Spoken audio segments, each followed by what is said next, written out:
আসসালামু আলাইকুম বন্ধুরা, কেমন আছো সবাই? আশা করি সবাই আল্লাহর রহমতে অনেক ভালো আছো। আমিও আল্লাহর রহমতে অনেক ভালো আছি। বন্ধুরা, আজ আমি তোমাদের সামনে সপ্তম শ্রেণীর গণিত অধ্যায় 2.1-এর দুইটা অঙ্কের সমাধান নিয়ে তোমাদের সামনে উপস্থিত হয়েছি। অঙ্ক দুটি হচ্ছে 11 ও 12 নম্বর। প্রথমে আমরা দেখব 11 নম্বর অঙ্কের সমাধান। আমাদের 11 নম্বর অঙ্কটি রয়েছে, তামা, দস্তা ও রূপা মিশিয়ে এক রকমের গহনা তৈরি করা হলো। ওই গহনায় তামা ও দস্তার অনুপাত 1:2 এবং দস্তা ও রূপার অনুপাত 3:5। 19 গ্রাম ওজনের গহনায় কত গ্রাম রূপা আছে? আমাদের এখানে বস্তুটা রয়েছে তিনটা, তামা, দস্তা ও রূপা। অনুপাত রয়েছে 4টা। আমরা এই 4টা অনুপাতকে সমানুপাতে নিয়ে আসব। ঠিক আছে, সমানুপাতে নিয়ে আসব কীভাবে? সেটা হচ্ছে, আমাদের প্রথম অনুপাতটা রয়েছে 1:2, দ্বিতীয় অনুপাত রয়েছে 3:5। আমরা প্রথম অনুপাতের রাশিগুলোকে দ্বিতীয় অনুপাতের প্রথম রাশি দ্বারা গুণ করব, আবার দ্বিতীয় অনুপাতকে প্রথম অনুপাতের দ্বিতীয় রাশি দ্বারা গুণ করব। তাহলে প্রথমে আমরা লিখব, দেওয়া আছে তামা ও দস্তার অনুপাত 1:2। এরপর আমরা কি করব? দ্বিতীয় অনুপাতের প্রথম রাশি দ্বারা 1 এবং 2কে গুণ করব। প্রথমে তাহলে আমরা লিখে নিই, দেওয়া আছে তামা ও দস্তার অনুপাত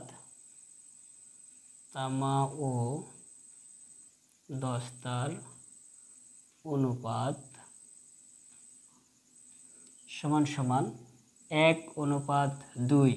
এখানে আমরা দ্বিতীয় অনুপাতের এখানে দস্তা ও রূপার অনুপাত রয়েছে কত? 3:5। এই যে এখানে যে 3:5-এর প্রথম রাশিটা দ্বারা আমরা এটাকে গুণ করব। কিভাবে দেখে নেওয়া যাক।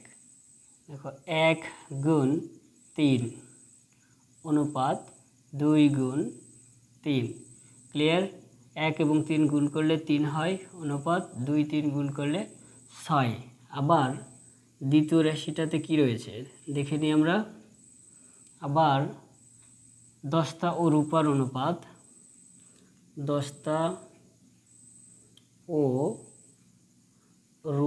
অনুপাত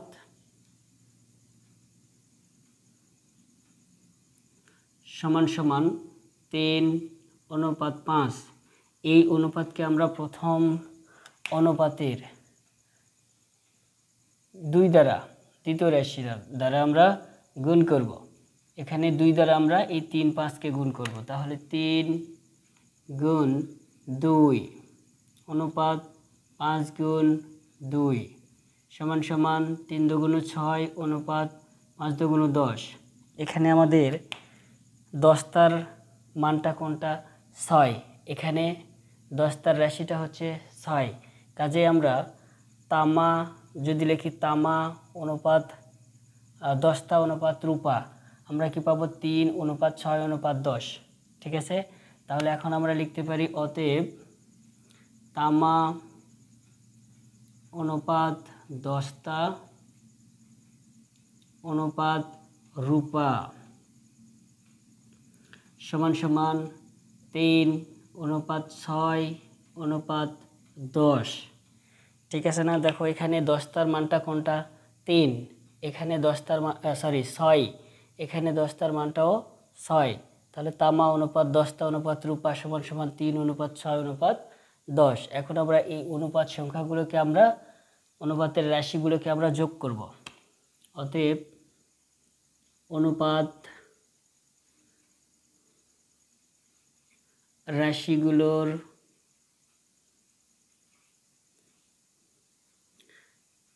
রাশিগুলোর যোগফল সমান সমান 3 যোগ 6 যোগ 10 সমান সমান পাবো আমরা 19। আমাদের প্রশ্নে কি বলছে? 19 গ্রাম ওজনের গহনায় কত গ্রাম রূপা আছে? আচ্ছা, এই মিশ্রণের মধ্যে তাহলে রূপার পরিমাণ কত হবে? রূপার পরিমাণ হবে 10/19। তাহলে এখান থেকে আমরা 19 গ্রাম ওজনের গহনা থেকে আমরা রূপার পরিমাণ বের করব। অতএব 19 গ্রাম ওজনের গহনায়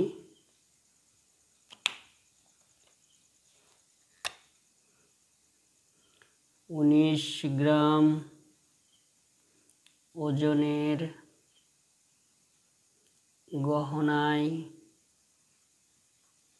রূপার পরিমাণ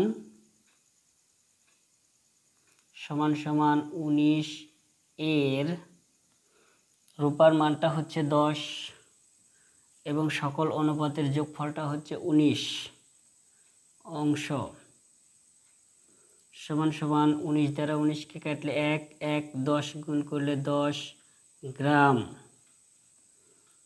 তাহলে 19 গ্রাম ওজনের গহনায় রূপার পরিমাণ 10 গ্রাম। এটাই হচ্ছে আমাদের কাঙ্ক্ষিত উত্তর। তাহলে আমরা 11 নম্বর অঙ্কের সমাধানটা পেলাম। 19 গ্রাম ওজনের গহনায় 10 গ্রাম রূপা আছে। ঠিক আছে, এবার দেখব আমরা 12 নম্বর অঙ্ক। দুইটি সমান মাপের গ্লাস শরবতে পূর্ণ আছে। ওই শরবতে পানি ও সিরাপের অনুপাত যথাক্রমে প্রথম গ্লাসে 3:2 ও দ্বিতীয় গ্লাসে 5:4। ওই দুইটি গ্লাসের শরবত একত্রে মিশ্রণ করলে পানি ও সিরাপের অনুপাত নির্ণয় করো। প্রথমে আমরা লিখব প্রথম গ্লাসে পানি ও শরবতের অনুপাত 3:2। সেই অনুপাতটাকে আবার যোগ করব। আবার দ্বিতীয় গ্লাসে পানি ও সিরাপের অনুপাত 5:4। দ্বিতীয় গ্লাসের সেই পানি ও শরবতের অনুপাতগুলোকে যোগ করে নিব। দেখে নেওয়া যাক তাহলে আমাদের অঙ্কটির সমাধানের মাধ্যমে। আমরা এখন এই অঙ্কটা মুছে দিয়ে আমরা 12 নম্বর অঙ্কের সমাধান করব।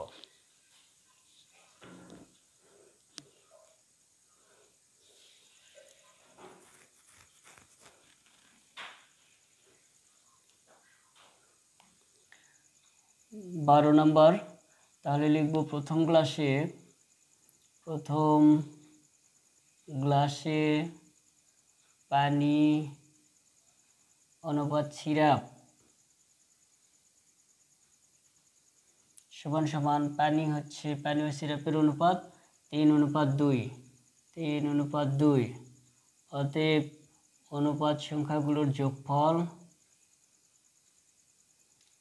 অনুপাত রাশিগুলোর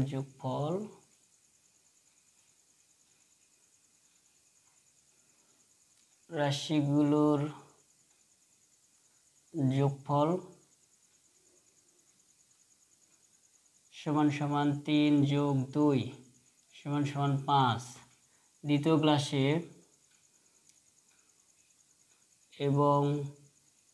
গ্লাসে পানি অনুপাত সিরাপ সমান সমান কত রয়েছে? 5:4। অতএব অনুপাত রাশিগুলোর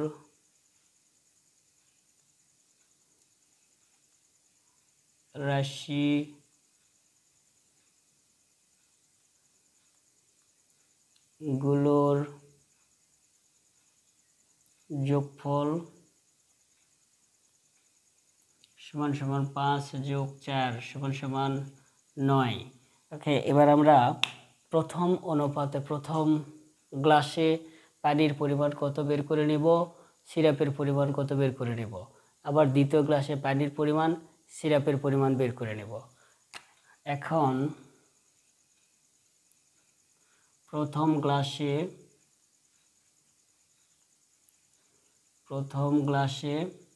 পানির পরিমাণ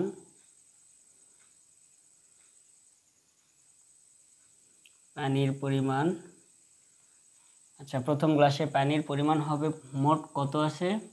3। আর এখানে পানিটা হচ্ছে মোট হচ্ছে 5, পানি হচ্ছে 3, অর্থাৎ 5/3 ভাগ। তাহলে 3/5 অংশ।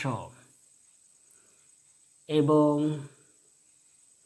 প্রথম গ্লাসে শরবতের পরিমাণ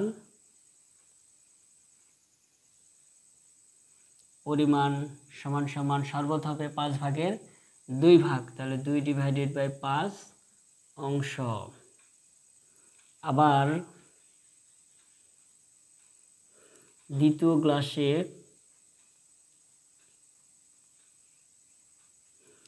পানির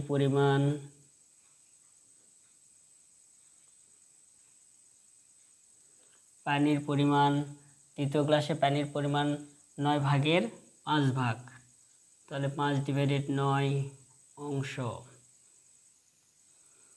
এবং দ্বিতীয় গ্লাসে শরবতের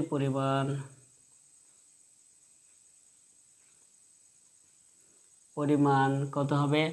9 ভাগের 4 ভাগ, 4/9 অংশ। ঠিক আছে, এবার আমরা এই পানি এবং এই পানি যোগ করব, এই পানি এবং এই শরবত এবং এই শরবত যোগ করব। কিভাবে লিখব? ভাষাটা লিখব আমরা এইভাবে: মিশ্রণে পানির পরিমাণ 3/5 যোগ 5/9। অতএব মিশ্রণে পানির পরিমাণ সমান সমান 3/5 যোগ 5/9 অংশ সমান সমান 5 লং 45, 5 লং 45, 3 লং 27 যোগ 5 লং 45, 5 5 25 সমান সমান 25, 27 যোগ করলে 52/45 অংশ। আবার মিশ্রণে শরবতের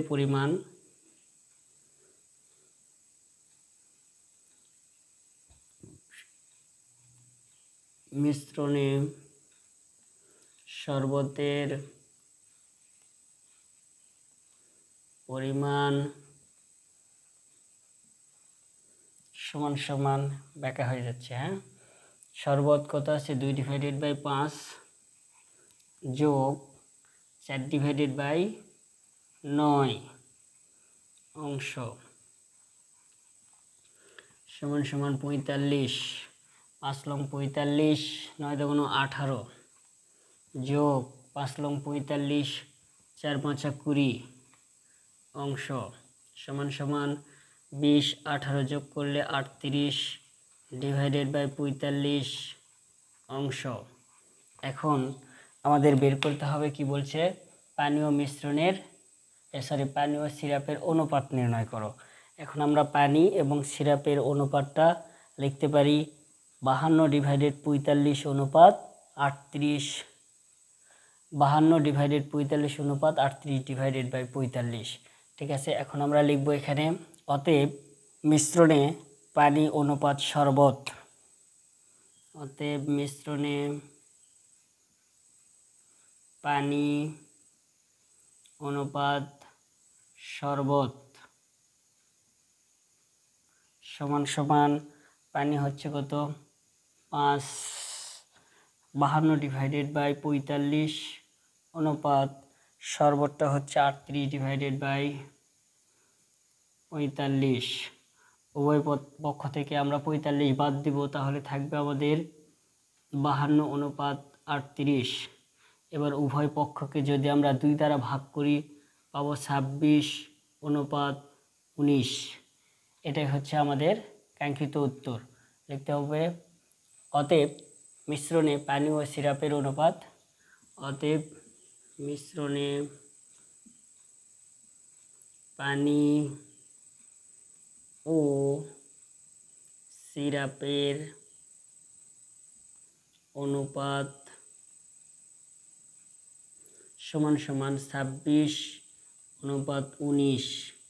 এটাই হচ্ছে আমাদের কাঙ্ক্ষিত উত্তর। তাহলে আমাদের 12 নম্বর অঙ্কটা দেখলাম কিভাবে। প্রথম গ্লাসে পানি ও সিরাপের পরিমাণটা আমরা কি পেয়েছি? এখানে দেওয়া আছে কি? শরবতে পানি ও সিরাপের অনুপাত যথাক্রমে প্রথম গ্লাসে 3:2। তাহলে প্রথম গ্লাসে পানি ও সিরাপের অনুপাত 3:2। এবার এই অনুপাত রাশিগুলোকে আমরা যোগ করে নিয়েছি। তারপর দ্বিতীয় গ্লাসে পানি অনুপাত সিরাপ সমান 5:4। দ্বিতীয় গ্লাসে পানির পরিমাণ, পানি ও সিরাপের পরিমাণ 5:4। অনুপাত রাশিগুলোর যোগফল 5 যোগ 4 = 9। এরপর এখন প্রথম গ্লাসে পানির পরিমাণ কত? মোট অংশের 3 ভাগ, অর্থাৎ ডিভাইডেড বাই 3 ডিভাইডেড বাই 5। 5 ভাগের 3 ভাগ হচ্ছে পানি আর 5 ভাগের 2 ভাগ হচ্ছে সিরাপ। আমরা লিখে নিয়েছি প্রথম গ্লাসে পানির পরিমাণ 3 ডিভাইডেড বাই 5 অংশ, প্রথম গ্লাসে শরবতের পরিমাণ 2 ডিভাইডেড বাই 5 অংশ। আবার দ্বিতীয় গ্লাসে পানির পরিমাণ 5 ডিভাইডেড বাই 9 অংশ, অর্থাৎ 9 ভাগের 5 ভাগ হচ্ছে পানি আর 9 ভাগের 4 ভাগ হচ্ছে শরবত। মিশ্রণে পানির পরিমাণ, পানি কোথায় কোথায় রয়েছে, এখানে পানি আর কোথায় আছে, এখানে পানি। তাহলে আমরা এই পানি যোগ করেছি 3 ডিভাইডেড বাই 5, 5 ডিভাইডেড বাই 9 যোগ করে পেয়েছি আমরা 52 ডিভাইডেড বাই 45। এবং মিশ্রণে শরবতের পরিমাণ, শরবতটা হচ্ছে কোনটা, একটা শরবত আর একটা শরবত, অর্থাৎ 2 ডিভাইডেড বাই 5 যোগ 4 ডিভাইডেড বাই 9 যোগ করে পেয়েছি 38 ডিভাইডেড বাই 45 অংশ। তাহলে আমাদের বের করতে হবে পানি ও সিরাপের অনুপাত। পানিটা হচ্ছে 52 ডিভাইডেড বাই 45, সিরাপ হচ্ছে 38 ডিভাইডেড বাই 45। অতএব মিশ্রণে পানি অনুপাত শরবত সমান 52 ডিভাইডেড বাই 45 অনুপাত 38 ডিভাইডেড বাই 45। দুই পক্ষ থেকে যদি 45 উঠে দিই তাহলে আমাদের থাকবে 52 অনুপাত 38। এবার যদি অনুপাতের উভয় পক্ষকে যদি 2 দ্বারা ভাগ করি তাহলে পাবো আমরা 26 আর 19 × 38। অতএব মিশ্রণে পানি ও সিরাপের অনুপাত 26 অনুপাত 19। এই হচ্ছে আমাদের আজকের সপ্তম শ্রেণীর গণিত অধ্যায় 2.1-এর 11 ও 12 নম্বর অঙ্কের সমাধান। প্রিয় বন্ধুরা, ভিডিওটি যদি একটু প্রয়োজনীয় হয় এবং একটু উপকারে আসে অবশ্যই লাইক করবে, কমেন্ট করবে এবং শেয়ার করবে। সাথে সাথে আমার চ্যানেলটিকে অবশ্যই সাবস্ক্রাইব করবে এবং পাশে থাকা বেল আইকনটি অবশ্যই অন করে রাখবে। ধন্যবাদ সবাইকে। ভালো থাকবে, সুস্থ থাকবে এই কামনায়। আল্লাহ হাফেজ।